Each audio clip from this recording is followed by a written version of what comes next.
Strange things are afoot at the Circle K. That kid is back on the escalator again. Pain don't hurt. Is my boomstick! Game over, man. Game over. Welcome to the Bargain Bin. He is your host, Ben Mason. And he is your co-host, Sandra Luketic. And today we're talking 1994's Brainscan. We assume if you're listening to this episode, you've already seen the movie. All right, and joining us for this one is Josh from Pixel Opinions. Say hello, Josh. How's it going, guys? Hey, buddy, how are you? Good. You Long-time fan. No, you're not. I mean, I am. I've actually watched all the episodes. So. What do you mean watched? You watched the podcast? Yeah, I mean, I on YouTube, but I mean, yeah, I actually listened to them, watched them on YouTube. Well, okay, So, I'm gonna break the mystique here and let everyone know that I saw you only subscribe to our channel today. That's true. I actually did only subscribe today, but I have actually listened to them all. So. Awesome. Do you want to let everybody know where you're from? I mean, I'm from the Pixel Opinions crew, so, you can check us out on YouTube at Pixel Opinions, or you can go to, pixelopinions.com, all that kind of stuff. It is the other podcast/review website that Sandra runs with myself and Alex. Had to mention Alex. I know. We'll never get him on this podcast. I mean, Good. He doesn't watch movies, so. He does if we make him. We review movies on Pixel Opinions. I know. What was it? We made him watch Sonic. Actually, that was a good one. So, anyways. He enjoyed that We're one. here to talk about Brainscan, so. All right. Have either of you actually seen this movie before? Not before this week, no. I thought I had, because it seemed familiar, like Edward Furlong and stuff like that. I was like, I must have seen this. And I watched it, I was like, I've never seen this. I've never seen this, and yeah, that's all I gotta say about that. Why don't we just dive into the plot for this one, Ben? Okay. Oh, I can tell this is going to go very well. You don't know that, man. You always make assumptions, and like you're only I know, right. that's mostly right. Yeah, 80% of the time. That still means you're wrong 14% of the time. Oh, God. Don't tell him that. Let's just roll with it. All right, let's All right. get into the movie, man. So we start off the film with Edward Furlong's character, Michael Brown, having a nightmare of being wheeled through a hospital on a gurney and reliving the aftermath of a car accident that killed his mother and left him with a limp. Whoa. I thought his name was Michael Brower. I thought it was Brown. Is it Brower? No. I'm confident they had said in two different parts of this movie, and I caught this as well. I was like, that must have been just a mistake, right? Where they called him Brown, and other points where they called him Brower. Yep, I caught the same thing. Yeah, I see Brower on Wikipedia, but I could have sworn I heard Brown. So Someone said Brown. No, someone definitely said Brown for sure. I was pretty confident later in the movie when you see the petition, which has his name on it, like Save Michael Brower's movie club, that it was Brower. Yeah, I think it was like beginning of the movie. I remember hearing Brower, and then somewhere partway through the movie, I heard them say Brown, and I was like, "What is it?" Right? All right, so I don't know. They messed up the takes or something, but I guess we'll stick with Brower if it's already listed somewhere else online, and we've heard it in the movie. I would like to point out that inconsistency with the main character's names probably not a good first impression of the movie. I love even on Wikipedia, or not Wikipedia, IMDb, it just lists Michael. It does not list his name. They didn't So, know. like, we're not going to get this one wrong. We don't want to screw it up. One thing I do have to say about this opening scene, though, is, first of all, I love the house. That house is perfect for this movie. Just dark, old, large house. Excellent opening music, and I love how the dark, foreboding weather in what appears to be a very rich neighborhood kind of sets the scene for what we're getting ourselves into. I feel like the car accident portion was like the most realistic depiction of anything in this movie. We'll get to more of it later, but that was like my feeling of it is like, okay, this seems viable, and then the rest of it was just not. Nope. Was it even necessary? I don't think so. I don't know, because okay, I guess it does set a tone, right? Because it wants us to feel a certain thing for Michael, right? We want to feel sorry for Michael. And so I think that's really important, but I don't know if it really pans out. I mean, in they the go end. they go back to this accident a few times, showing his Yeah. scar and his limp, and I think the only thing that it matters in the plot is that at some point when he has to move quickly, he can't because he can't. limps. Yeah. Yeah. Other than that, because I honestly thought that it was going to come back to him losing his mom or whatever, because it's also not the clearest depiction of what's going on, right? Yeah, yeah. Again, I think it has to do a lot with the emotions that you're supposed to feel for Michael. I just don't think that it gives us that like satisfying completion, right? Like we feel sorry for Michael, but you know, his actions in the movie don't make me feel sorry. Yeah, and I think the inclusion of the mother character dying really helps with his alienation, since his father is always away on business.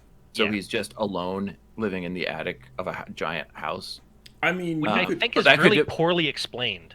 It There's is. only one moment in the movie where they actually talk about like where's the dad, and it's like, oh, he's always on business. But like, you know, at the beginning I was like, did both his parents die in the car accident? Because it just wasn't clear. Yeah, who's paying those utility bills? Yeah.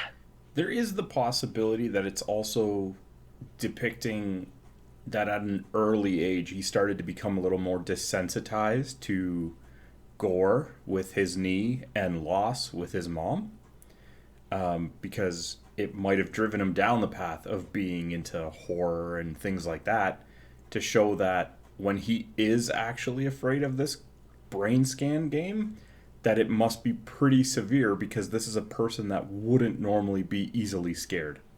Hmm. But I I mean, guess so, yeah. But there is one point in the movie where he's like, he cringes when he sees his own blood. again, I'm like grasping at straws here to try and think of a reason that they're Try and think of a reason. Yeah, doesn't Yeah. make sense. All right, well, let's move on then to the fact that when he wakes up from this nightmare, he wakes up in the coolest bedroom a teenager could ever have. Oh, hell's yes. Like, for the computerized. 90s, I guess. Well, I mean, it was a movie in the 90s, so yes, in the 90s that would be the coolest bedroom ever. In 1994, that everything in that room would have cost so much money. Yes. You mean Oh, yeah. like the AI that doesn't exist? Yep. But I also meant like the gaming chair, the TV tech, any of the stereo equipment. The fact that he's got a kitchen in his room, like, Yeah, not he's got cheap. a fridge in there, like Yeah. everything. I It's guess. actually more like an attic apartment. That's what it is. It's like an attic apartment that he just lives in. He doesn't even really live in the house. He lives in the attic apartment. Yeah, really. Just goes downstairs to leave or get mail. I mean, Um, it's either the perfect room for a child in the 90s or a peeping Tom. Well, I mean, Or- he is or that both. too. So. Did anybody notice the voice when the program Igor is letting him know the phone call that Kyle's calling? No. It's the same guy that plays Trickster later on. Is it really? Yeah, Oh, apparently. that's this so is just cool. IMDb trivia says that he recorded those lines in 3 different voices, and they picked his Boris Karloff impression. That's awesome. Man, we are That's not far that's a into really the plot neat of this little. yet. That's a really neat little bit of trivia. I like that. I Yeah. like that. All right, we'll go on to the part that Sandra wants to talk about, where Michael's spying on Kimberly next door while she's changing. What a protagonist we have here, guys. That's my Yeah. problem with it. Like, this is supposed to be our protagonist, and after seeing him in a brutal accident, here's him being a peeping Tom. Yeah, I totally want to get behind this guy. Yeah, and is he taping her, or is he just like filming her so we can watch away from the window and look less creepy somehow? I I don't know. I think it's both, dude. I think he's using the camera to record, but at the same time, like you said, because he can have it hooked up to the TV and watch from his chair without being at the actual window and potentially exposing himself. That's so creepy. But I mean, even in this scene, she knows he's watching. Yeah, or at least has an inkling that. Has he is. an Oh, we inkling. find out later so on she's that she does. she's definitely doing it because she knows he is watching and is, positioning herself in a way to be seen.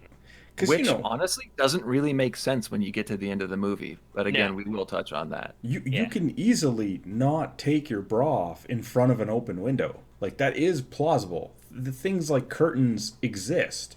Yeah. She's doing it on purpose, and then she kind of like creeps over to the curtain herself and is trying to look back without being caught. Yeah, it's And you do see later, like, she's taking pictures of him as well. Josh, spoilers, man. I also have a problem with that. What's your But let's problem with carry on here because we're still super early in. it? Whatever. No, I just found it weird that like he's obviously obsessed with her, but like calling her and hanging up as soon as she answers. But then we'll like later in the movie we'll just go over to her house. Yeah. It just seems strange. Well, I didn't think he was calling her to just hang up on her. You think he panicked? No, I think that he knew where the phone in the bedroom was, and if she turns to go answer the phone, she has to face the camera. I don't know if that's it. That's just a little too creepy for me.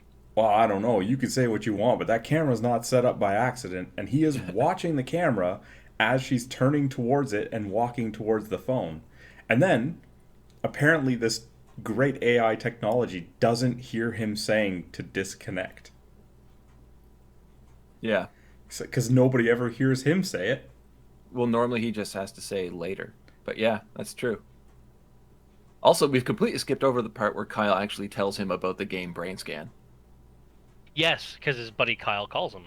Doesn't that kind of take place in the middle of it? Like, the conversation happens as he's going over to set up the camera. oh, Yeah. okay. Yeah, but yeah, new interactive horror game, which even by 1994 standards is pretty funny. Which he read about in Fangoria? Yep. It's kind Fake of issue. cool. Yeah, I mean, they knew who the target audience was. I just don't think they knew how old they were. Oh, I can't wait Yeah. to find out who the target audience for this movie was. Yeah, really. I have a note at that at the very end. I'm confused. But Michael gets Igor to call the number in the magazine, 1-800-555-FEAR, which comes up repeatedly in the film, in order He to says it copy so the many game. times. Yeah. He gets into an argument with the operator, also the voice of Trickster. And I don't understand how during the argument he's shocked remotely in his room. Yep. And then immediately calls back and the line's busy. But like at this point, he doesn't have a game. Where is this lightning coming from? Nope. Yep. I honestly thought, like, I was thinking about it, I'm like, maybe I missed something, maybe it covers it later in the movie, an explanation of some sort. No, nothing. Nope, you're right. It doesn't show it. It just happens. And that is somehow him placing his order for the game and which one he wants. Death by Design, which I think is a great name for a game. Oh yeah, that is a great name. Sure. So we cut to the next day, and the horror club is watching a terrible movie in school, and the session's interrupted by the principal who sends Michael to the office. So is the movie they're watching real? It has to be, right? I didn't recognize it, but I Did think anybody Google death too? I mean, No. they Did you? probably tried to protect whatever movie it actually was, but I mean, no, I didn't bother looking up death too. Me neither. I thought it was just a joke. Did you actually look it up? No. Very good. What club in high school just let you watch movies? It's something you would do on like a free period or lunch break. We did it. Oh, okay. Most of the clubs at my school involved you having to do something. No. It was more of just like a social club. Well, especially with horror too. There's so many outcasts that love horror don't really have big like friend groups. So it was a way of just kind of bringing in the shyer people in to show that like other people are actually really interested in stuff they like too. And then everybody would recommend movies. Really? Is this news to anybody? No, not really. I mean, we didn't really have like an official club when I was in high school for this, but we used to basically have a group of people that would get together and play certain games, right? Yeah. And yeah, we were known as like this group or this club, right? But it wasn't like an official on the books type of thing in high school. All right. So Well, I guess there was those- a little bit of difference there, but at the same time, it was the same idea. Yeah, Like they do you know. exist. Yeah, for sure. Sure. So the principal gets Michael to explain why he watches the movies, to which Michael says it's kind of an escape. I didn't get this principal interaction.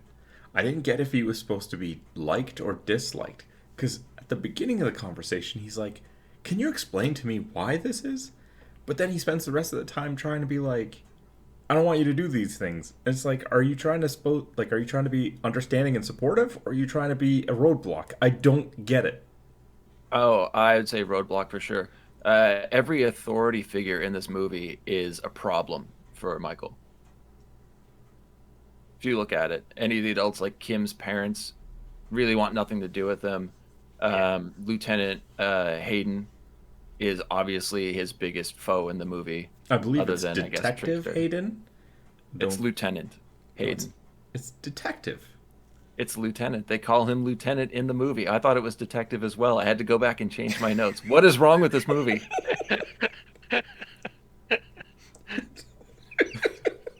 Consistency. That's what's wrong. Okay. But anyways, Oh my god. All right.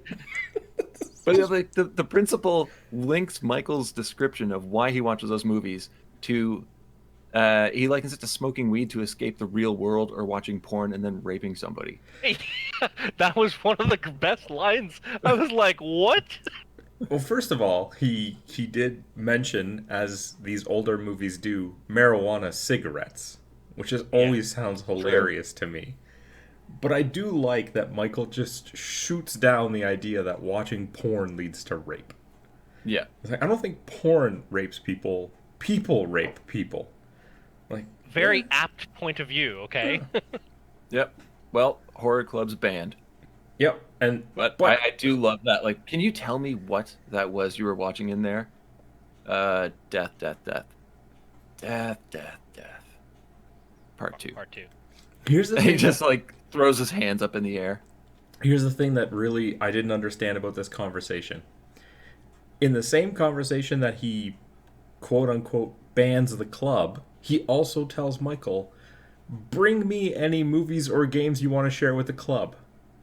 Yep. Why? You canceled it. Consistently inconsistent. Anyway, yep. That's this movie. Go on. On his way home after school, Michael passes aftermath of a car crash, and we get a bit of another flashback. Honestly, the scene here is simply to introduce Frank Langella as, we'll just call him Hayden. Sure. Because I did call him Detective, had to go back, change it to Lieutenant. Now we'll just say Hayden. So we're both right. Whatever. Frank Langella, great actor. No problem with him in this movie. He's probably one of the stronger performances. For sure.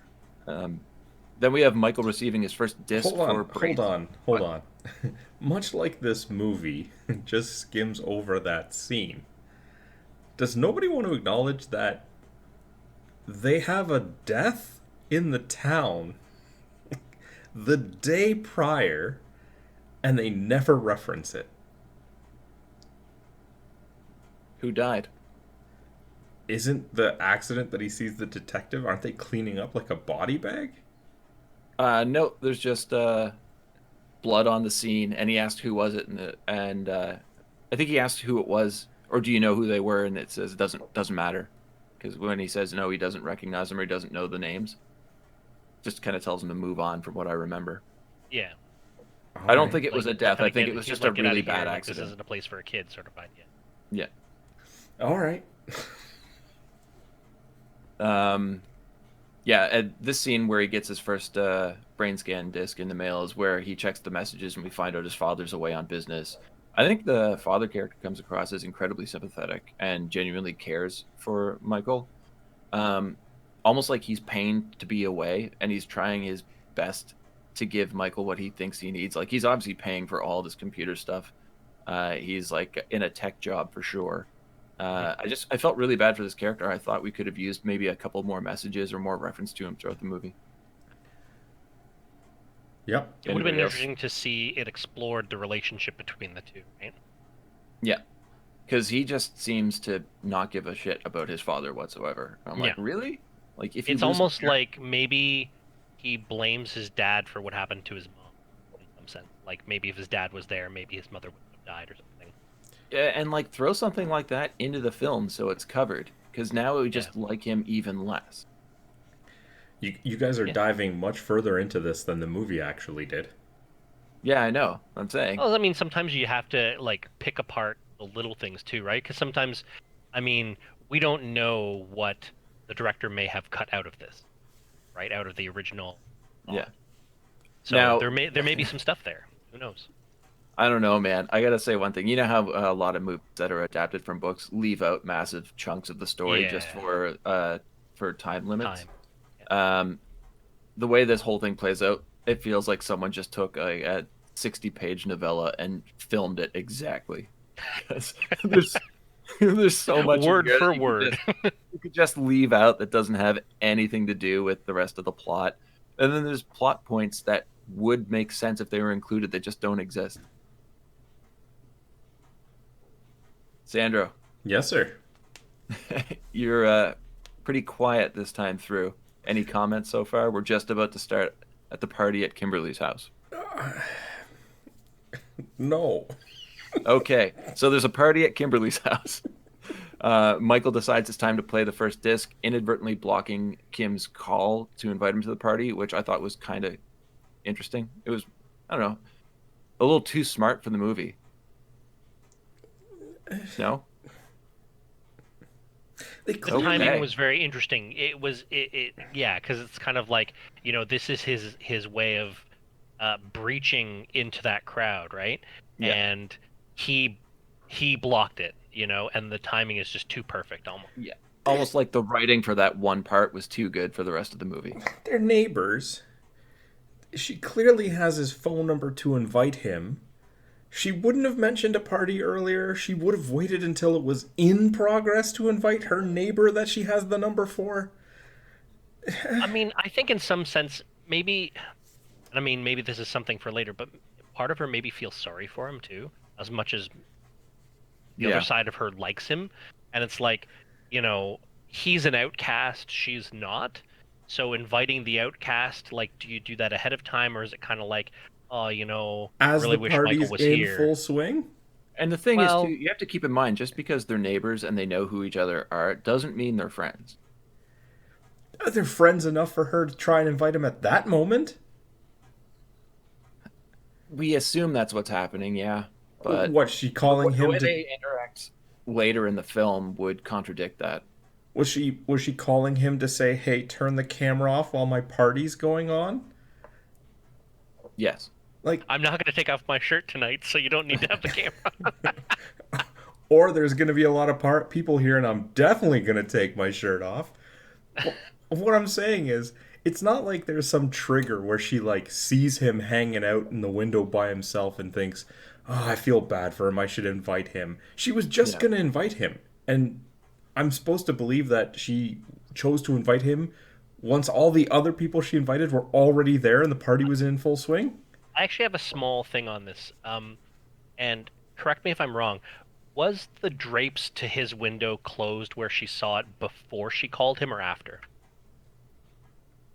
You're really putting us on the spot here, Josh. Yeah, I want to say, and again, maybe this is talking about Hit being way too smart, but I want to say she looked over at his window, the drapes were closed, and then she called. And it's almost like one of those things where she's worried about him. Oh, yeah, he would have closed them when he started the game. Yeah. So that's what I want to think here.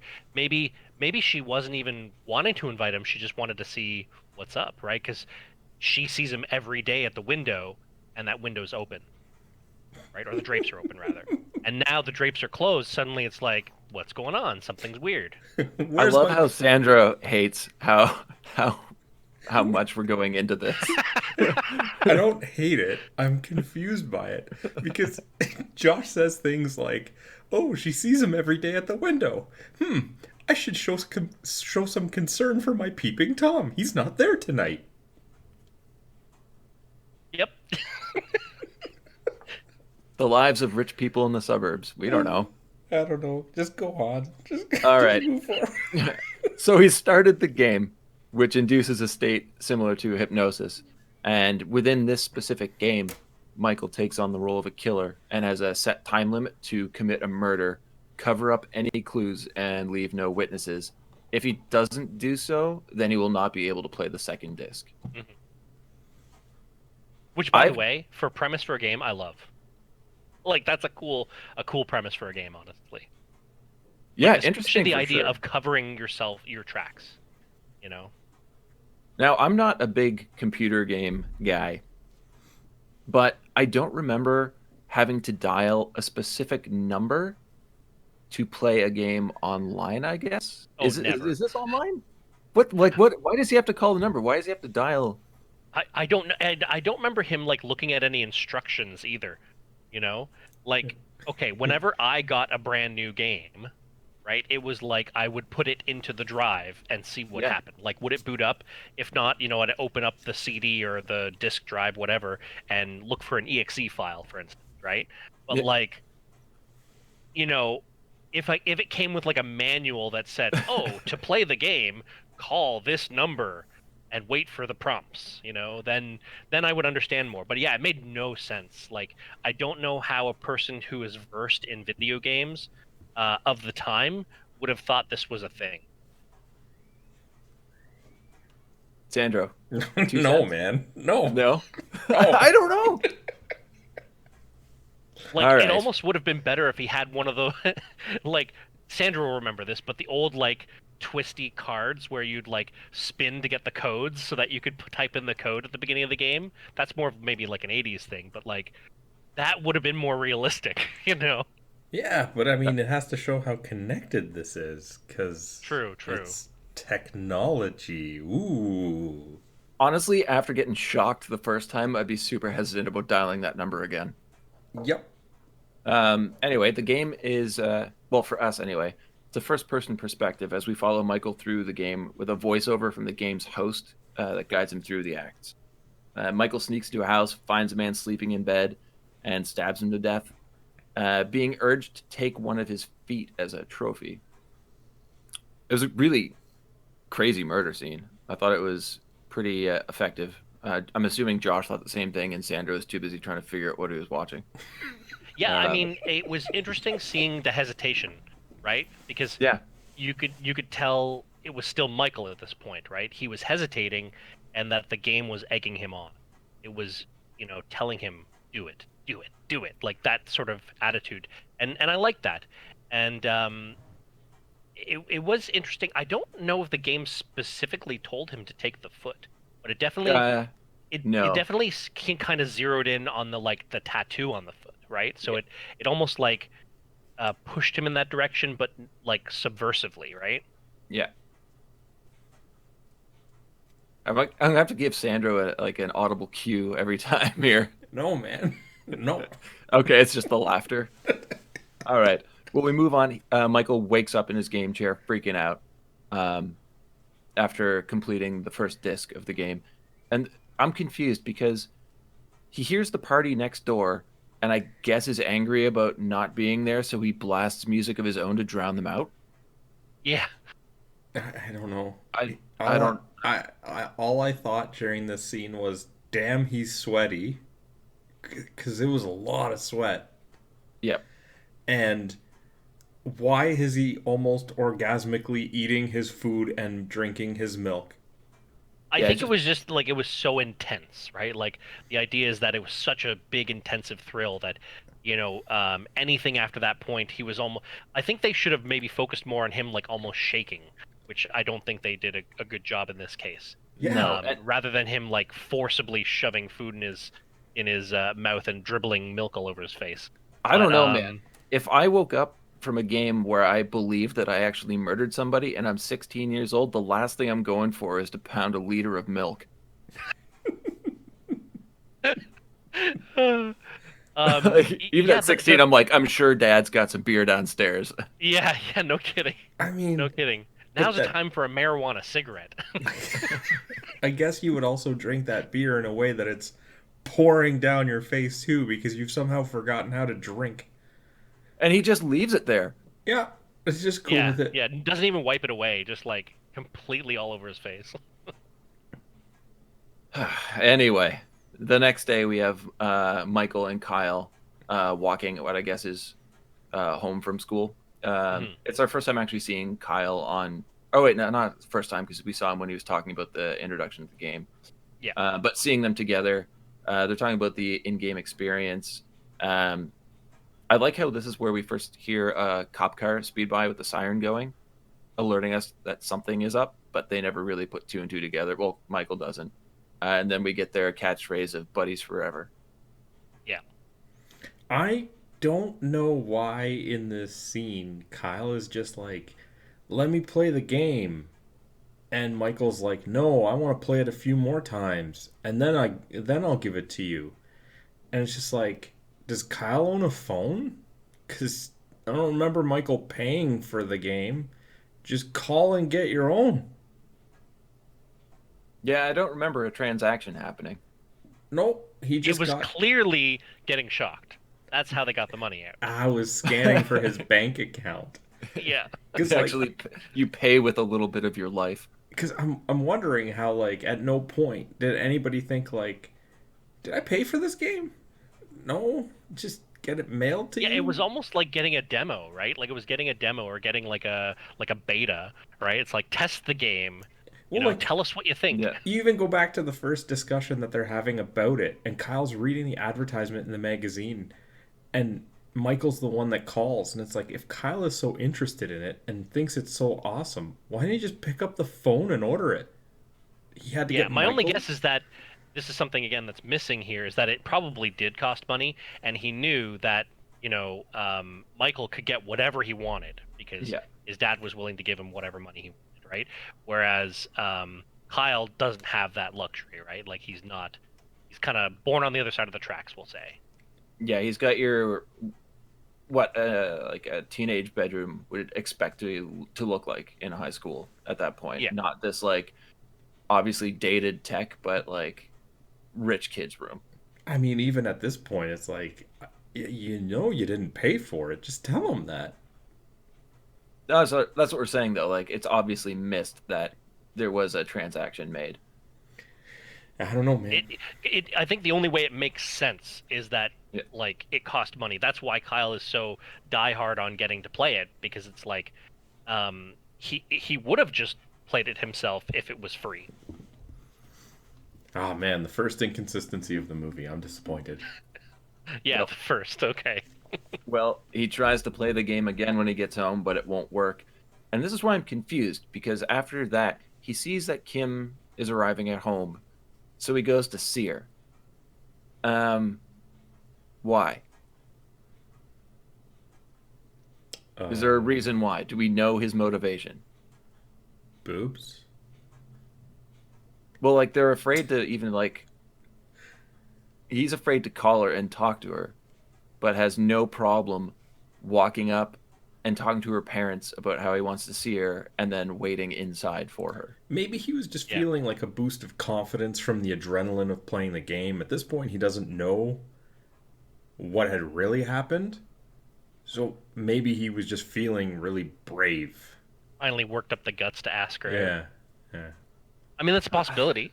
I guess. It's not well told, but possibility. In this movie? I guess it's allowed to have one flaw. Yeah. Yeah. While waiting in the parents' living room, he sees a news clip about a gruesome murder that happened in his neighborhood, and the details match the murder he committed during the game. So what do you do then? Obviously, you panic and leave. Question about this scene. Why do her parents hate him so much? I don't know. I mean, I don't know if it was necessarily hate or just like confusion. The dad looked like he just did not give a shit about anything. The dad looked pissed. The mom seemed okay until the father said he's here to see Kim, and then she just looked disappointed. Like what did this? I don't know. Guy... Maybe it's like disappointment that he's like comes from a broken home because his mother died. But that's such a horrible thing to do. Like Oh, the kid's mom died. Like, Yeah, but have she's some not disappointed. compassion. She's not disappointed until he says he's there to see Kim. Yeah. Before that, she's fine with it. Like I don't know. Maybe they thought he's just not good enough for her. In some sense. the mom was probably thinking, this guy's been looking at me through the window every night, not realizing that he's looking at the bedroom to the next so to she's it. disappointed. Yeah, she's like, I Gotcha, hope he's gotcha. coming to visit me. Here's my peeping Tom. And no, Or it's like, no kid with a limp's gonna date my daughter. Goddamn cripple. I don't care how much money you have. Yeah, like it is very odd because like where does the ire come from, right? Like why are they mad at him? What did he do? I mean, he murdered or they're- someone. Or Well, they're okay, fully aware of but the that's camera. something that they don't know. Like that's the whole point of this scene is that they don't know he murdered somebody. This is something for the audience to be like, he's a goddamn murderer, We don't know, right? man. We don't But know. he obviously pissed in their cereal like every day. Okay, like that's why they're pissed. I just don't Yeah, get. I I just- don't get it either. It makes no sense. It's so strange. In such a consistent film. Yep. So Michael goes to the crime scene and meets. This is where I wrote Lieutenant for the first time. Hayden for the first time. What do you Upon mean arriving meets him at- for the first time? He met him the other day. Well, this is like where they meet because like he's at the crime scene and that's where Hayden starts thinking something's up with this kid, whereas before Yeah. it's kind of like get out of here. Upon arriving home, Michael discovers the foot he took in the game is actually in his freezer, which I thought was kind of fun. Yeah. I mean, he was told to put it in a safe place. Yeah, freezer makes sense. Mm-hmm. No one else It's is very home. safe. Yeah, nobody's going to see that. He receives a call, and the game host Trickster transports out of the television. What do you mean trickster? I thought it was prankster. Yeah. Okay, that one's just a stretch. Did anybody here watch Kids in the Hall growing up? Yeah. Does I he wouldn't not say a look like, lot, but I watched a little bit. does he not look like a demonic version of the chicken lady? I didn't can watch see it. Kids in I the can Hall, see it. so I don't know. I can see it. Oh God, I really hate this character design. I don't know about the Kids in the Hall reference, but this character looked stupid. Yep. I Incredibly. can't say much about his look, but I loved his energy. I don't know. There was something about his energy that just like sucked me in. You know, I was like, okay, I'm with it. I like this guy. But you're right. The costume design was very odd. Kind of maybe like Alice Cooper like kind of style, like way over the top. Yeah, it's like a tricked out Alice Cooper, Mick Jagger hybrid Yeah. that we kind of see in his horrific dancing that he puts on after insulting Michael's music taste and puts on Primus. Yeah.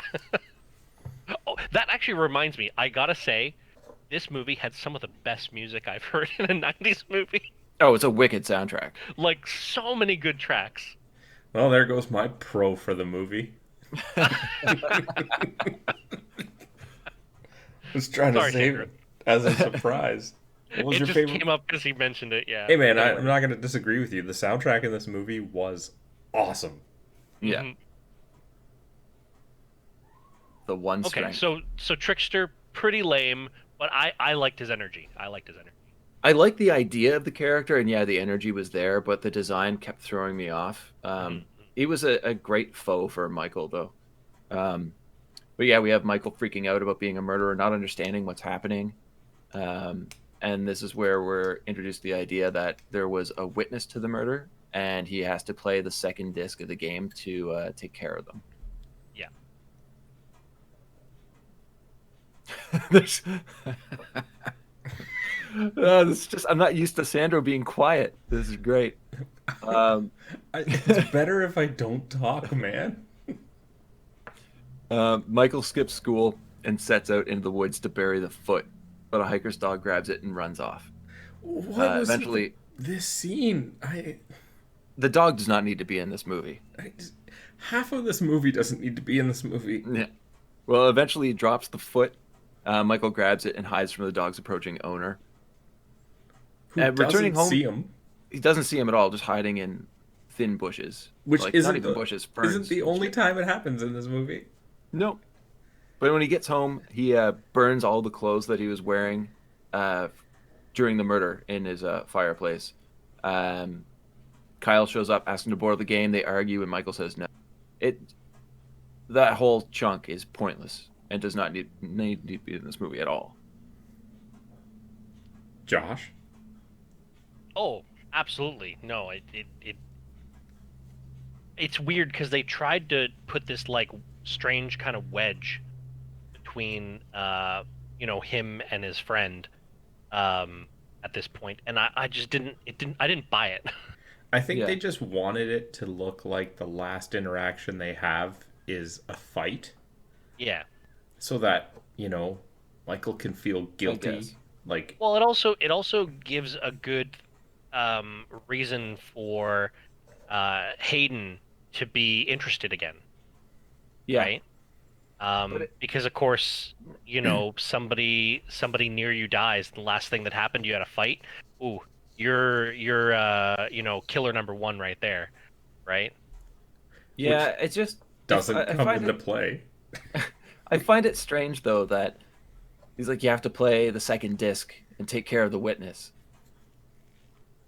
And he's like, all right, I guess I'll wait for the mail, and in the meantime bury this foot from the guy I already murdered. Instead, I'd be like, look, Magic TV man, just give me the disc now. You crawled out of my TV screen. I'm sure you obviously can do this. Yeah. Yeah, you have some interesting powers that not most do. So get me the disc right now and let me kill this guy. I mean, tell you what, magic the foot away, and I'll keep murdering people. Okay. I mean, he creates a disc out of, I think, his blood. His blood, yeah. Later in the movie, but for this one, no, you gotta wait, man. Keep that U.S. Postal Service going. Yep. Kim shows up at Michael's door to bring his mail and homework. She asks why he stopped by earlier, and awkwardness ensues. It was really weird teen awkwardness too, completely unrealistic. I came to ask you about some homework. We don't have any classes together, Michael. Yep. All right. I just feel like she was so nice and innocent in this scene, and he was just a freaking dickbag. Well, I mean, he did find out that he murdered somebody. I can't imagine he's processing at a normal capacity. I don't know. It's just like she did all this nice stuff. Like, she actually went out of her way. She's like, "Oh, you've been sick. I'm gonna get your homework." Instead of even saying thank you, he's like, "All right, get out of here. You better go." And it's like, damn, what a dick. You could also keep in mind this is the day after he was at her house. He could have said, I was starting to feel ill and I was going to see if you could pick my homework up for me the next day. Yeah. That would Bam. The excuse was really bad. That would be too clever, Ben. And then we get the info drop that she's a photographer for the high school paper. Yeah. I'm that's weird to mention, but pointless. No, it comes into play. Okay. And then Michael just freaks out when he notices the second Brainscan disc is part of the mail. Yep. I enjoyed watching this movie. How? Talking about it's really making me dislike it. How did you enjoy it? I am happy to say that I own the VHS. I've watched it many times. Let's get through the plot, and then we'll talk about our thoughts on the movie. Okay. So, talking about the end of this scene, I'm pretty sure it's the end of this scene that he does this, but he actually as soon as she leaves, he grabs the disc and whips it against the side of the wall, or the stairs, and it just goes flying. Yep. This is probably one of the most convincing scenes in the movie for me. That Edward Furlong is actually mad at something. Okay? I am convinced he is actually mad. And that, I really like that part of the scene, at least.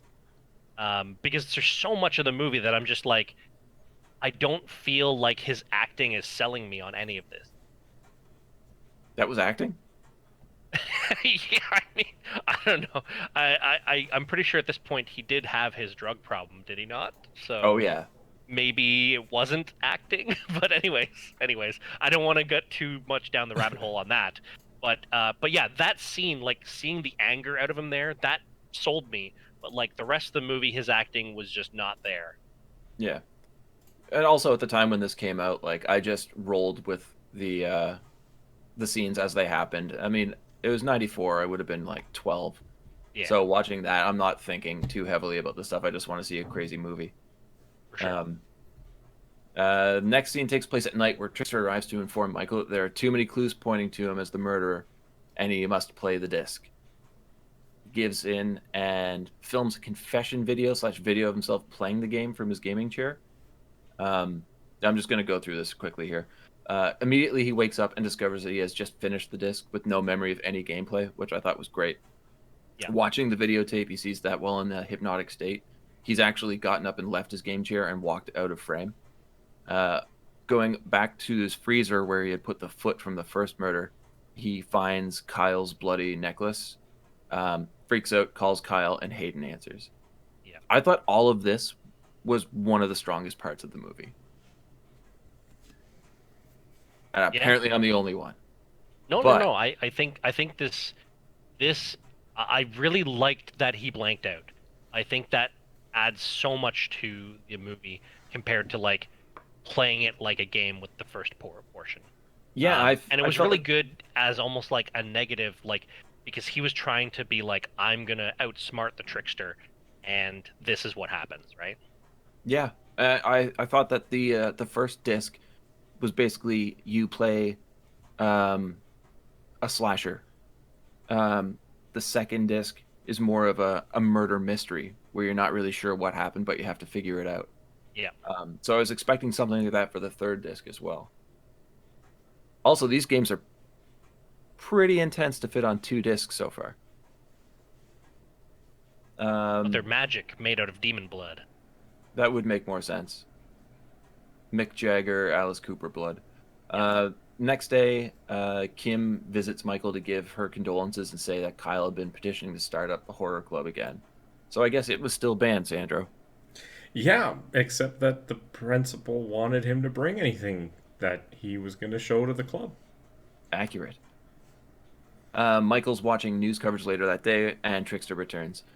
They argue about Kyle having been the witness when Trickster says that Michael left a clue behind in the second disc. Yeah, Sure. but the thing is, why does he believe the Trickster at this point?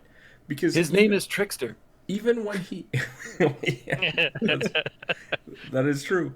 But I mean, like, even when Kyle is murdered for being the quote-unquote witness, and Michael confronts Trickster about it, he's like, oh, he wasn't a witness in the strictest of sense, but he knew things about you. And it's just like, all right, so this guy clearly didn't, like Kyle clearly wasn't a witness, And but- you pissed him off. but now Okay. he's saying, I'm a murderer. it's like, now he's saying, oh, you left a clue. It's like, is this clue as legitimate as the witness? Why do you? Well, it's not clue in the strictest sense. No, it's Why do you rough, believe man. him? What? Well, the doorbell rings and Hayden's waiting to question Michael.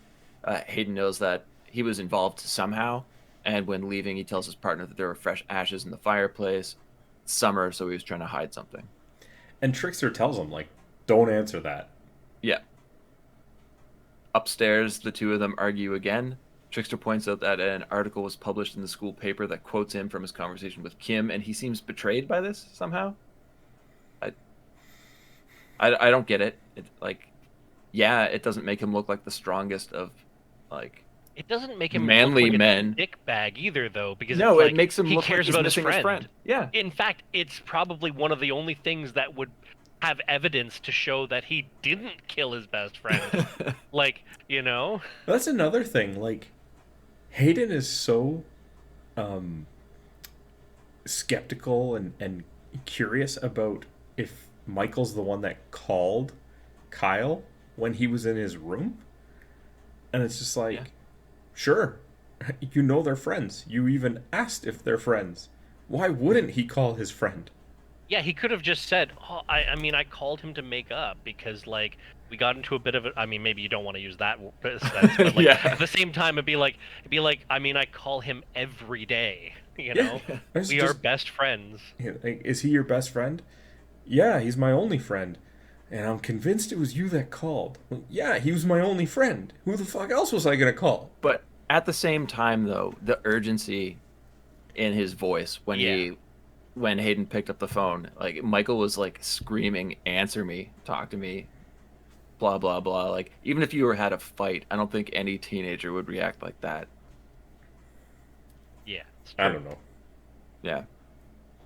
That's giving a lot of credit to the writers of Hayden. It's also giving a lot of credit to the police department that Hayden works for, because we're like, the games have a 2-hour time limit Yeah. before you can't play the next one, and I feel like it gets shorter as they go on, if I'm not mistaken. Yeah, they do. Yeah, they do. they do. And To, he gets out of this game where he killed Kyle, and the police are already on the scene. That's a pretty good reaction time. we've been talking about the writing, if we're giving it too much credit or not enough. I just want to say that while the story for this was written by Brian Owens, Andrew Walker wrote the screenplay, and I looked into some of the other stuff he's done. Hideaway, which I really enjoyed, a Jeff Goldblum movie. He wrote the screenplay for Seven. Yes, I 8 did see that. I millimeter. was looking at that. Yeah, Sleepy Hollow and the Wolfman remake. So I mean, yeah, the guy who wrote the screenplay has some chops. Well, his other work was good, but there's some definite problems with this. Anyway, Yeah, this yeah, is yeah. There's always The the next- one. the next part of the scene is what Sandra was talking about earlier, where Trickster cuts Michael's hand and it bleeds like crazy for some reason. Before Michael pulls away, revealing that his hand's actually fine. And this is where the pool of blood morphs into the third disc.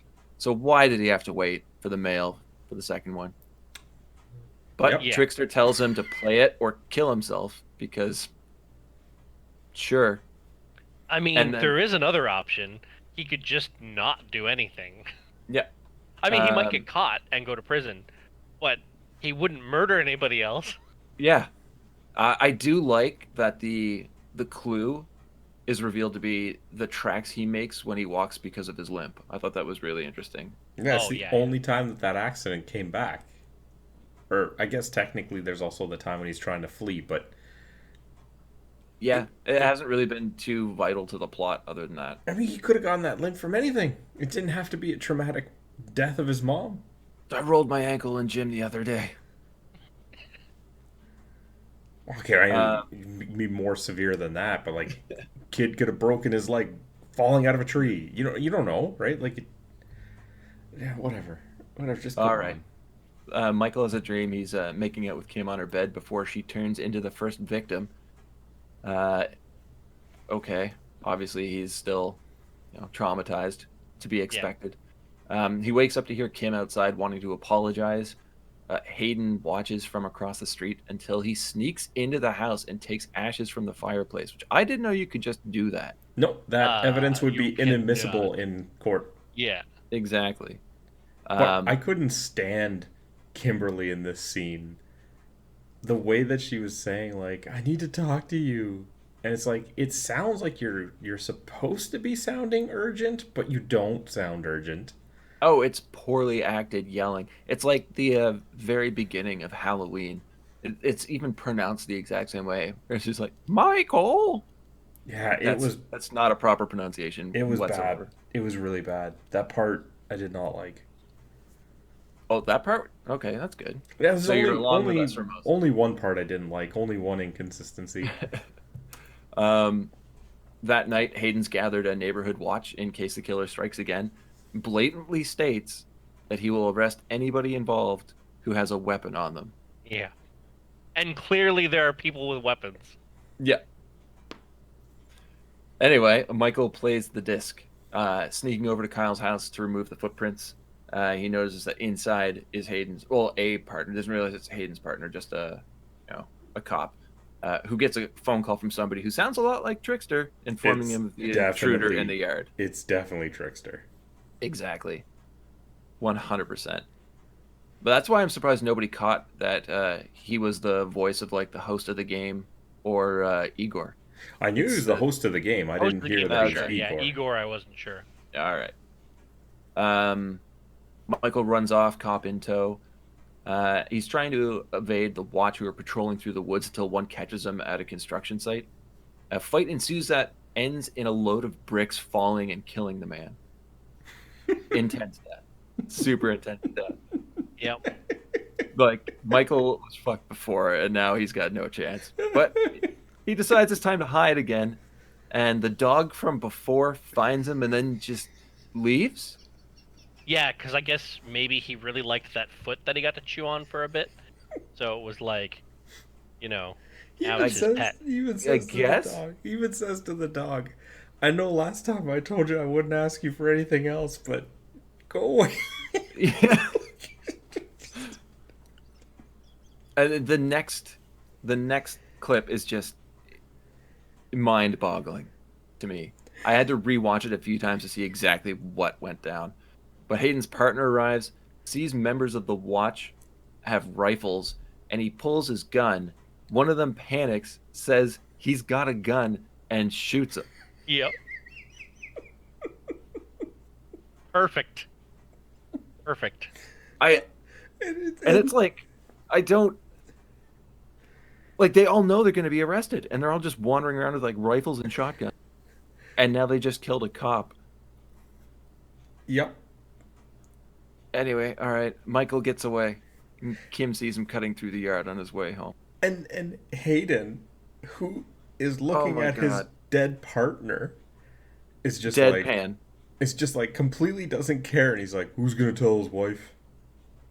Yeah. Like, all right. Cool. Which is weird because the character seems so intense and almost independent. And why isn't he arresting the guy with the rifle? Exactly. Yeah. And it almost like that's almost like a backhand to the people that just murdered his partner. That's not like arresting everybody who has a gun standing in front of him who he told he would arrest if he saw them with a gun. Not only do they have those guns, but he has a dead partner now. And that's his line. Who's going to tell his wife? Yep. Well, obviously you're going to tell his wife because he's none of them are going to call. You're his partner. You're like, you know what? I will. Can I have his number? Is she awake? I will call. I will say, yes. Unfortunately, I shot your husband. And hang up. And... oh, I'll probably say I'm sorry too, but then I will hang up. It's just so stupid. Yeah. New problem. Trickster appears on the TV telling Michael that now there's another witness. Obviously, it's Kim. And I do He like refuses. the shot.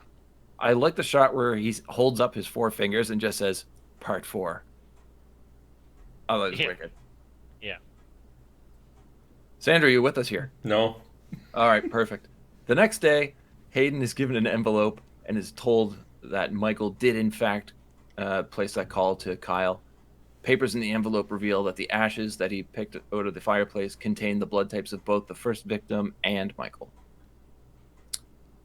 Sure. Again, Michael and Trickster are arguing over playing a disc. Michael refusing to kill Kim.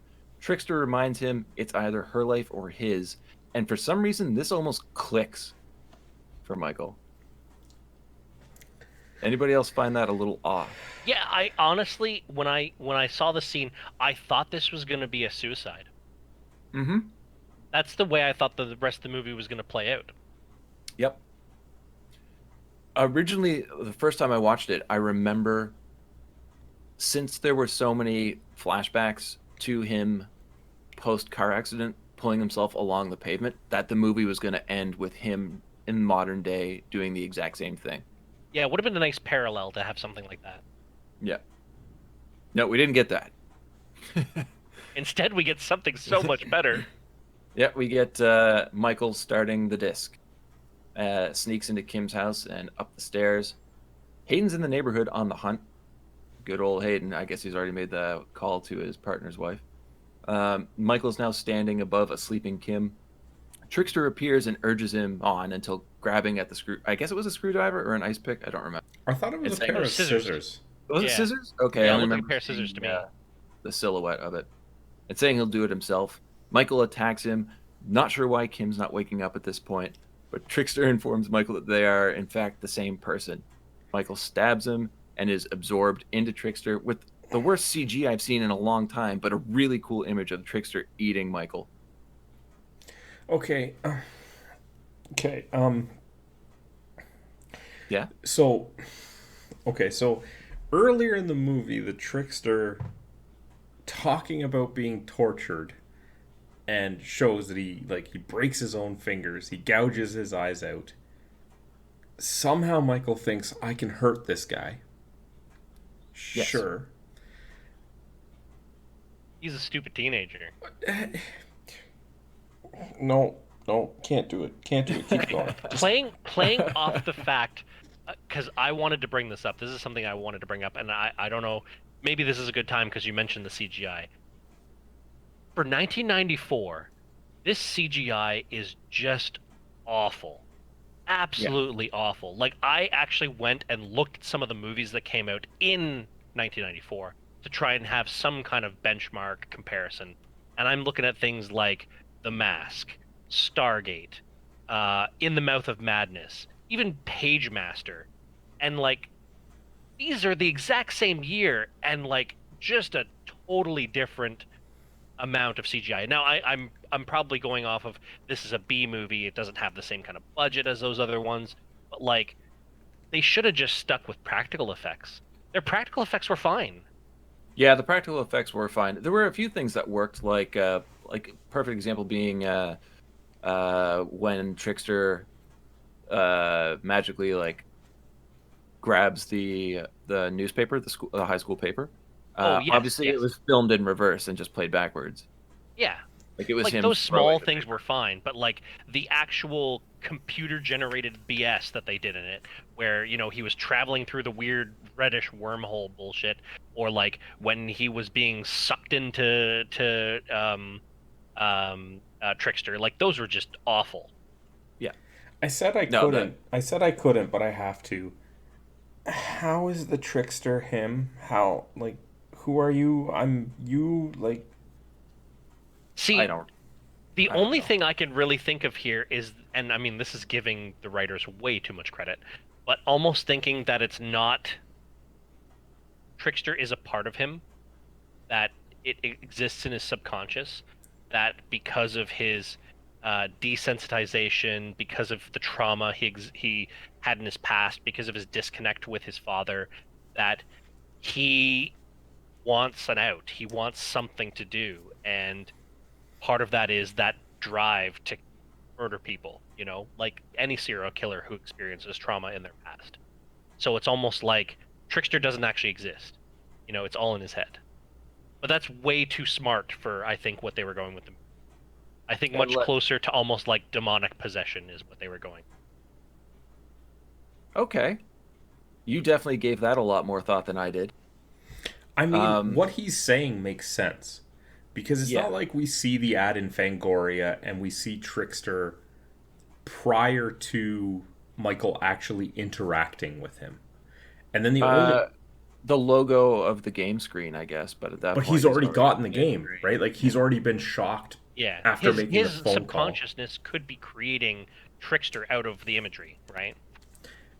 Well, I mean, again, we don't see the image of Trickster. We hear his voice. Michael gets shocked as he's sitting in the chair, and then the next time he actually sees it is when he gets the game disc. And if we're supposed to believe that this shock that he gets early in the movie is deciphering what game he's going to play because maybe it's scanning him, then yes, it might have manifested that image based on his individual scan. And then the only other time we see the Trickster is when the game is already done and he gives the game to the principal. Trickster shows up and waves to him, and you're supposed to believe, well, he's not playing the game anymore. Maybe it is a part of him. But again, like Josh says, that's giving them way too much credit. Yeah, and like I was trying to explain the shock in some way. I was like, maybe when you play the first disc, like since it's a hypnotic state, maybe it convinces you that something that happened before you put the disc in. No, No, Yeah, just that's stop what- that. that's it, Just right? no, Like- no. There's so it doesn't make sense. Anyway, Michael and Trickster have now become one. Kim's screaming at the what I guess is deformed Michael, who's ready to kill her. It's not really that deformed. Apparently, I read trivia. They had this crazy like monster design, this massive abomination, but it was junked. Even though apparently it looked amazing. This just looks I like blame Ed Edward Furlong with terrible makeup on. They must have decided, no, this looks way too good for our movie. It won't fit with the rest of it. This is where Kim lets Michael know that she's aware about the spying and that she wants him too. She shows him the pictures that she's taken of him secretly. Michael breaks, and now he and Trickster are separate again. And this whole scene's so stupid. Trickster opens the door, and Hayden enters the room, shooting Michael in the chest. Michael wakes up screaming in his game chair, the brain scan menu informing him that he just experienced brain scan and thanks him for playing. He realizes that almost no time has passed since he started the first disc. The party is still on next door. There is no Trickster. He didn't kill anybody. He goes into a violent rage, trashing his room until he hears Kyle downstairs, running down, grateful to see his friend again. Kyle tells him it was a good thing he didn't play the game because it's apparently messing people up. Now, you were talking about calling to invite somebody over to a party. It seems like he has no problem just walking over anyway. So even after something like this, the two just walk over to the party. Yeah. That kind of goes with what I mentioned, though, in that the scene where the curtains were closed. I think it was more concern for him rather than like calling to invite him. Yeah, that makes sense too, because like we know he doesn't have a problem with just walking over. So yeah, that makes perfect sense. So maybe he's done this before when she's at a party. He just walks over, right? It didn't seem like anybody like stopped him either. It wasn't like a bunch of jocks being like, "Haha, loser! Like you're not allowed here. Go away!" Like nobody stopped him. No, but I still do get that vibe. Like that's how they would be treating him there. Michael and Kim go to her room to talk. He asks her out, and she turns him down, saying she'll think about it. Which he's super stoked about. And then she kisses him? Yeah. What? Yeah. I honestly feel she shouldn't have. I feel it would have been so much better if she just turned him down. That would have been so fucking funny. Like, I would have just died. Like, the moment when she says no, I was like, this is awesome. And then she starts to buy into, like, the giving clues that she actually does like him. And I'm like, because, again, it goes into the whole subconscious thing, right? Like, the idea that his whole experience with Brainscan was a subconscious thing and that he wants her to love him, right? So that whole experience of her saying she loved him when he was going to murder her, right, was his own subconscious telling him what he wanted to hear. And now that he's actually experiencing real life, he doesn't get what he wants. If that's the case, then, and she leaves, and he finds the pictures of him she's taken, if we're talking subconscious, that means he was already aware of her taking photos of him. Otherwise, the game predicted that. Thank you. Yeah. Thank you. So much of the game you can assume is based on his conscience, and it doesn't present to you new information or characters in real life, except for the fact that it knows she takes pictures of him. Yep. All right, I think it would have been perfect if like she had a bunch of pictures, but it wasn't of him. They're of Kyle. Well, they had that weird scene with Kyle and the like her friend Stacy outside. Yeah. Next day, Michael goes to the principal's office. I previously told Michael that he must personally approve of any movie or game that Michael wants to show the horror club, like Sandra said. That was canceled. Yeah, that was canceled. It was banned. Michael gives him a copy of Brainscan, and as he leaves the office, he turns around, and the trickster appears in the principal's chair, laughing. Yeah. First of all, what a dick move. I mean, it just shows that he has no redeeming qualities. He's a dick. Let me ask you guys a question. At what point in the movie did they paint Michael as anything but a jerk? Other than the intro, never. Exactly. That's not uncharacteristic of him. Why were we rooting for this guy? And this actually goes with the other part that I was mentioning. So obviously, like, the subconscious thing was part of my theory during the movie, but then there was also the other idea that it's just a demon-infested disc, right? And this goes much more with that. But you just handed a demon-infested disc to your principal and been like, fuck you, man. Who's obviously going to have a heart attack when he plays it. Yeah. Or, I mean, go and murder people and get caught. Yeah. Anyway, the credits rolling. Did anyone hang around long enough to catch the credit sequence? I did. Sandra, did you? No. Okay, it's about 20 seconds into the credits. You hear Trickster say, "Wait a minute. Haven't you forgotten something?" And then we get video of the fucking dog, again, running through the neighborhood with the foot in his mouth. It stops at Michael's doorstep and drops the foot. And then it just goes back to credits rolling. Yeah. What? It was a confusing ride, that's for sure.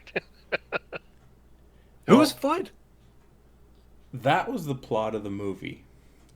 Before we move on, let's take a quick ad break and hear a message from our friend Tim.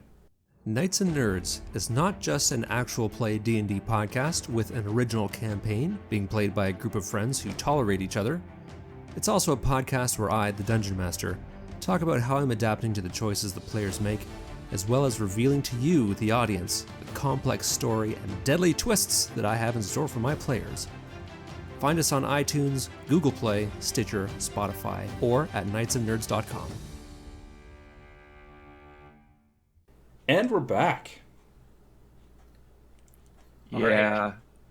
So, like I said, guys, I enjoyed watching the movie. How? How did you enjoy watching this movie? I was just along for the ride. It looked great. The music was great. The acting was from '94. I mean, okay. I gotta say, most of the acting was at least like on par with what I was expecting. Okay, I think the worst acting was Edward Furlong, by far. Not a chance, which is man. weird because he was by he was far the worst.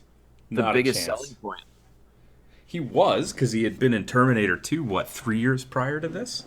Yeah. 2 years. 2 years, fine. What's the worst acting then? Kyle, by a long shot. Really? Go back and watch it. I watched this movie twice. I hate Ben for this. I watched this movie twice this week in preparation of this. Kyle is by far the worst. Kimberly is right up there. Furlong is maybe just above the two of them. But those two are horrible. I don't know. To me, I didn't believe anything of Edward Furlong's character. Amy Hargreaves or Kimberly's character was difficult to believe, but I didn't actually have that much trouble believing Kyle's character. Same, and I think I know why. Have any of you actually looked into what else these actors have done, or like any of their personal information? No. I have looked at Amy Hargreaves because she's actually been reasonably successful with TV stuff and other things like that, like a lot of TV series. It looks completely different now too. It's strange. Oh, yes. The only thing I looked into was that Edward Furlong was, 15 when they filmed this movie? And 16, 15, yeah. And Jamie Marsh was 27. And that's what I want to get into, because you can't find his age anywhere. So seeing that bit of trivia on IMDb, I'm like, I don't know how much I'd be willing to trust that. Then you click on his picture. And you're like, yeah, there's no way. There's no way that guy was 27 in 1994. Mm-hmm. But who knows? Like, this guy is a mystery. What did you guys think of Trickster? I honestly feel that I I really liked again his like energy and stuff like that. Costume design, whatever. Like I think the hair and the style, the clothes could have gone. His actual like facial makeup was fine. And I did like his actual like acting. I didn't find that to be an issue. Same. See, sorry, Go go ahead. ahead. No, you go ahead. Well, I was just gonna say where else I knew him from, and I heard one line where I was like, "No way!" And I had to go onto IMDb and find out that yes, he did indeed voice Baron Unterbite in the Venture Brothers. Yeah, Venture Brothers. That's right. I did look at that. He's Or done it's- a lot of voice acting actually. If you look at some of his stuff, so. And I mean, Frank Langella, I think he was a very believable character. Although, again, some inconsistencies with like how he dealt with certain things. Like the writing, I think, was bad on his part, not the acting. You know, but overall, like as the police detective or whatever you want to call him, lieutenant, he was believable for what he was doing, and he looked like he actually had some concern for Michael at points. But also, you know, thought Michael might have been the killer. So that was perfectly believable.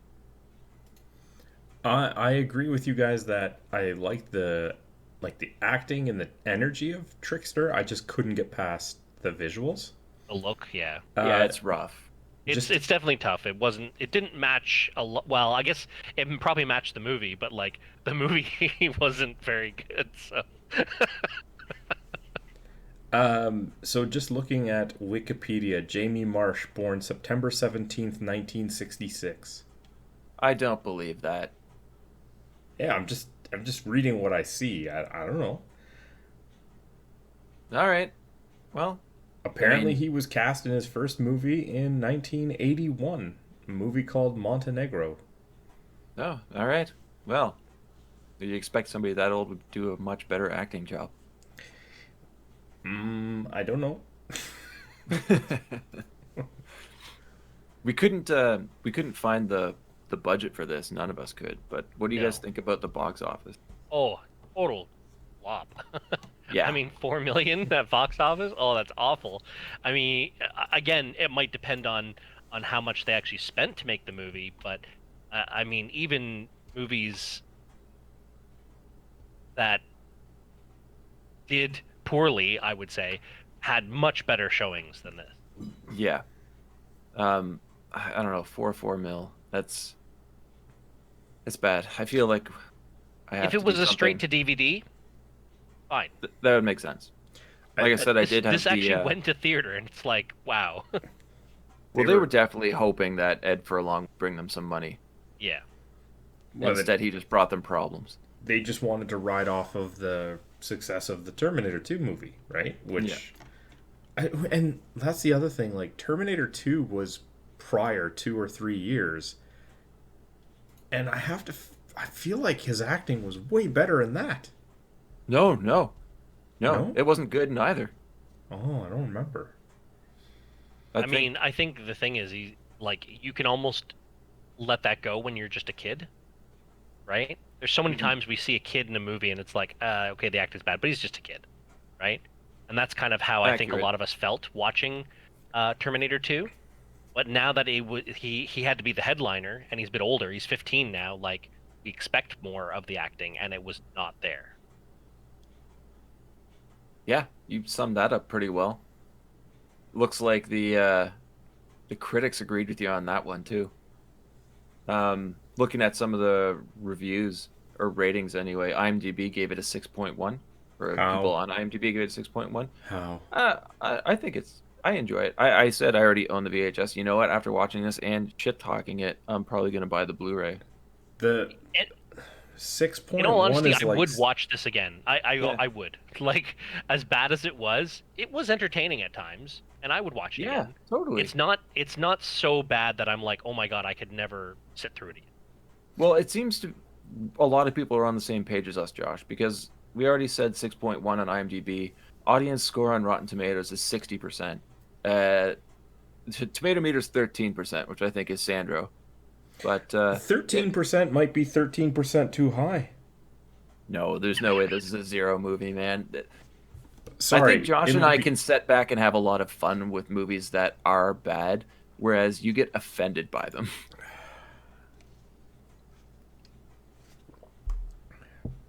Was this the last episode of our podcast?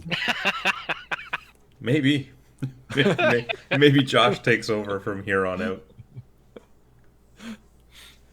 I hated this movie. Yeah, that's exactly what I expected you to say. Even the first time I watched it out of the two, I can't believe you watched Now, it why twice. did you watch it twice? Ben knows this. I try to watch every movie we review twice. Once where I just watch the movie.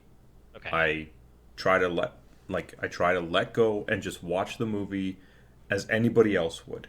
The second time I rewatch it with a critical eye. Okay. You know, when I watch it the first time, I'll make a couple mental notes like, did this happen? Did I see this or whatever? And the second time, I'll actually confirm that. I'll rewind a scene if there was something I need to jump back to if I'm not sure what I thought. Okay. But the first time, I just want to experience You it. put a lot of effort in then. I mean, that's I'll give you that. probably the most effort I put in. And yes, I did the same thing for this movie. I watched it twice. First time, didn't really think much of it.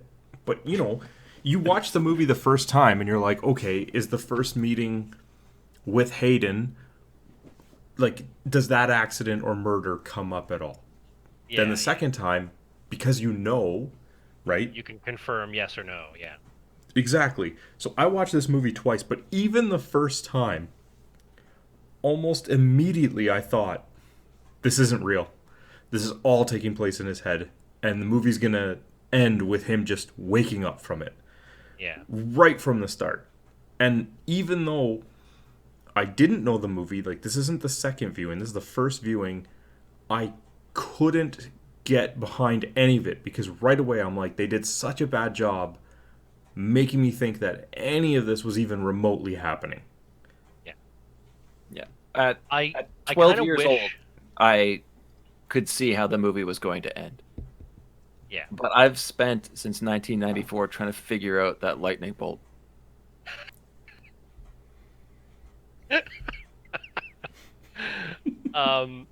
I think the big thing for me with this is just I wish it had just one more level of like smart to it.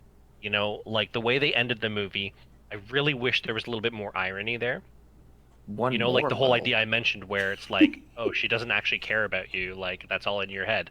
That would have been so much better of a way to end it than where she kind of gives these clues like, oh, maybe I do like him, you know. And I want to say, I think that would work, but not for the target audience. Yeah. Because I'm convinced that this is geared towards 16-year-old kids. For sure. Who probably have been seeing rated R movies way earlier than they should have. Well, yeah, but the issue there is, yes, it is rated R. So if kids in their mid-teens are your target audience, why release a movie into the theaters that they can't see? Yeah. The weird thing is, it didn't feel like a rated R movie. It felt like a PG-13 movie. Yeah. I don't think at any point I was like, yeah, there's no way they would have let kids see this. Maybe the gore, a little bit. But it wasn't even that bad. Like, okay, it was clearly fake blood, but it had some level of realism. It was better than some fake blood I've seen. Yeah, there was... and, like, you know, the severed foot and stuff like that. Like, okay, there's some decent prop use here, you know? Yeah, I see the rating here as restricted, at least for the States, was for strong violence, language, and some sexuality. Oh, I guess it had the partial nudity right at the beginning. Yeah. Now, I mean, you could also say if they're geared towards 16-year-old viewers, this was filmed in Quebec, and that is their age cutoff for rated R movies. So 16-year-olds can see it. Yeah, so it would work for that particular showing. The one province in Canada. Yeah. Because I mean, even R movies in like Ontario were 18. So. Yep.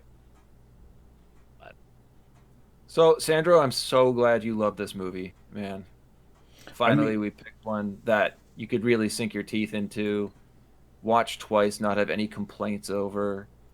I'm assuming that you already have sequel plans in your mind you'd like to let us in on. I mean, it had a good Brainscan 2? soundtrack. Hells yeah. I'm sorry, it what now? It had a good soundtrack. Yep. All right. There's I will one- take that as your thumbs up. There's one interesting thing I actually want to bring up about this movie, and it has to do more with, I guess, movies in general. And you remember we talked about it briefly, but the scene at the beginning where the principal is talking about pornography and causing rape and stuff like that. One really interesting thing about this movie, and I wish I could sit down with the writers and talk to them about it, but is part of this in response to the idea that video games create violence? Like there's so many movies Undeniably. that come out that prey on the fears of the now, right? Like whatever society is afraid of at that time period is what movies get made. Like we've seen that really happen in a lot of zombie movies, where the zombie movies have evolved over time. What is causing the zombie outbreak, right? You go back to the really old ones, it was like voodoo curses, right? And you go to more modern day, and it was like, oh god, an outbreak, a disease outbreak, right? So if that's evolved over time, I'm wondering if this whole fear of technology, fear of media, is part of the cause of this. You look at other movies like The Ring, where the demon was possessing people through a VHS. And you go all the way up until a more modern movie. I think it's called Countdown, but it's the movie where there's the phone app that kills people, right? It tells you when you're going to die, and then it kills you. Yeah. But like people being afraid of like modern technology, right? Well, I think too. Didn't Doom come out in '93? No. What time? When did Doom come out? 92, 91? No idea. I feel like it was early '90s, and I feel like it was at a time where computer games were becoming more and more common in your standard house. And before that, a lot of people didn't realize how violent they could be, and parents are going to freak out over everything, right? I mean, look at All the right. Satanic Panic. I'm going to bring in some of my video game knowledge for you guys at this point. Because, I mean, I do run a video game website. 1992 was the year that Joe Lieberman, however you pronounce the senator's name, was trying to get video games banned because of the release of Mortal Kombat. And it was actually 1993, if I'm not mistaken, no, it would have been 94, that the actual ESRB for rating video games came out. So if Josh's theory about responding to like technology of the time, this would have been the exact time to release something video game and violence related, because it was right after like a U.S. senator was attempting to, and they had like hearings on the corruption of society because of video games that were. Josh, do you remember what the other one was? Mortal Kombat and I don't remember. No. Night Trap. Oh yeah, Night Trap. All right. So here's your two examples of violence and of sexuality, right? Yeah. Yeah. This would have been the exact time to capitalize on that if you're making a movie out of it. Yeah. I also looked it up, and yeah, Doom did come out a year before this movie. 93. I was just thinking of too. So it is like the timeline works out quite well with that. It's an interesting idea. Again, I don't think the writers necessarily did a great job with it. It's just that idea of feeding off of those fears and making a movie in the time that makes sense for us to be afraid of that particular thing, or society to be afraid of that particular thing. Yeah.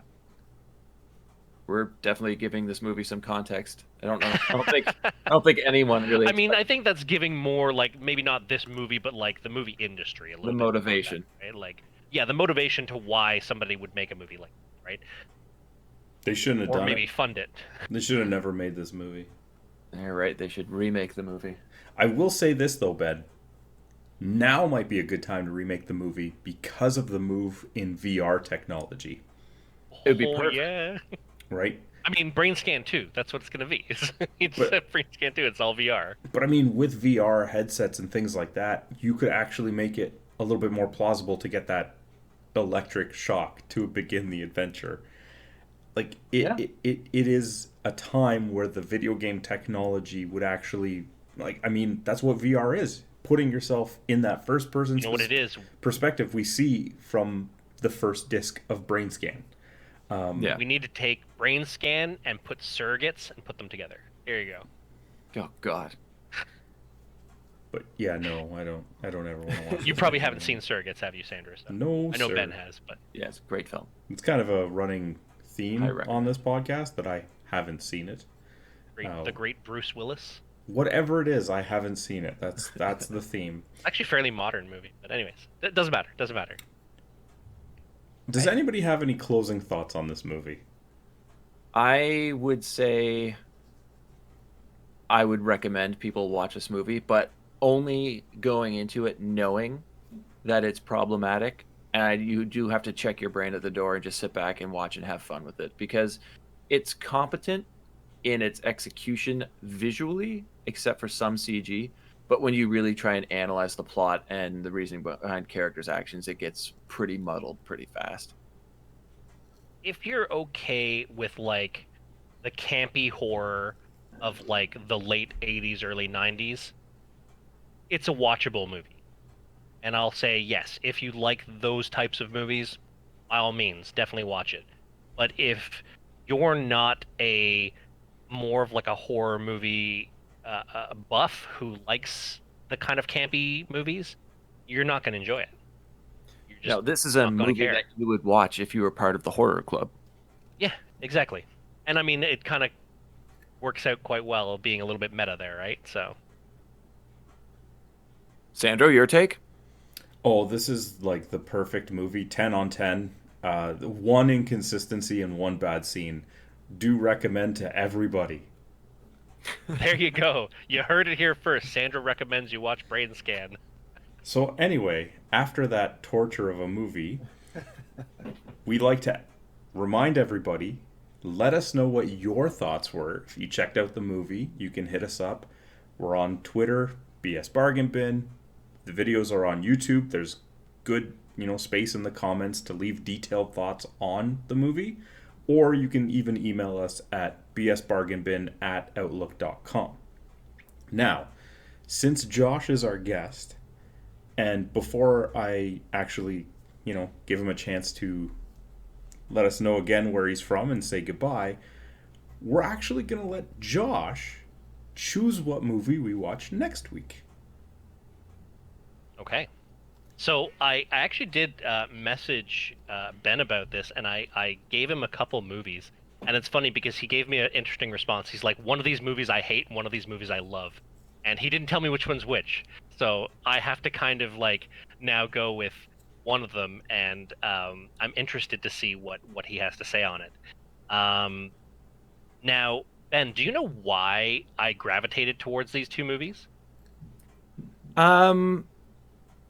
Not entirely, no. Okay, it's actually interesting. So when I was watching this movie, I was like, okay, Edward Furlong, I know a couple movies he was in, obviously Terminator 2 and some other stuff, and I was just looking through some of the guys, and I especially when I was first just watching it, not even looking at anything on IMDb, I was like, man, I recognize that guy's face, and it happened to be Frank Langella, right? Yes. And I was just trying to think of some of the movies he had been in, and two movies popped into my head. Of course. And of course, there are two movies that he has been in.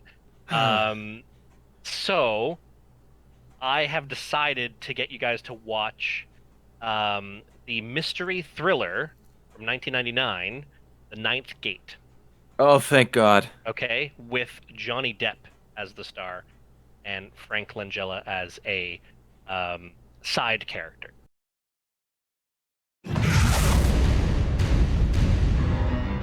May I take a look?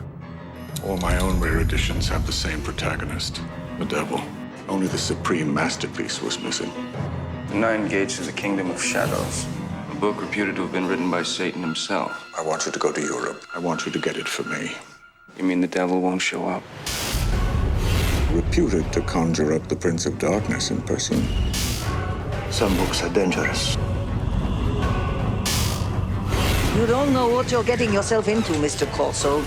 Get out before it's too late. I'm afraid it already is. At last the key will unlock the ninth gate. To travel in silence, to brave the arrows of misfortune, and fear neither noose nor fire.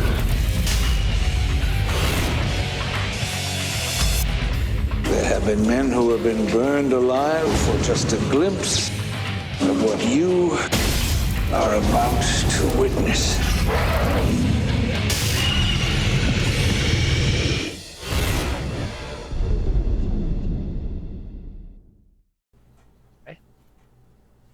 Sandra, can you guess what the other movie was?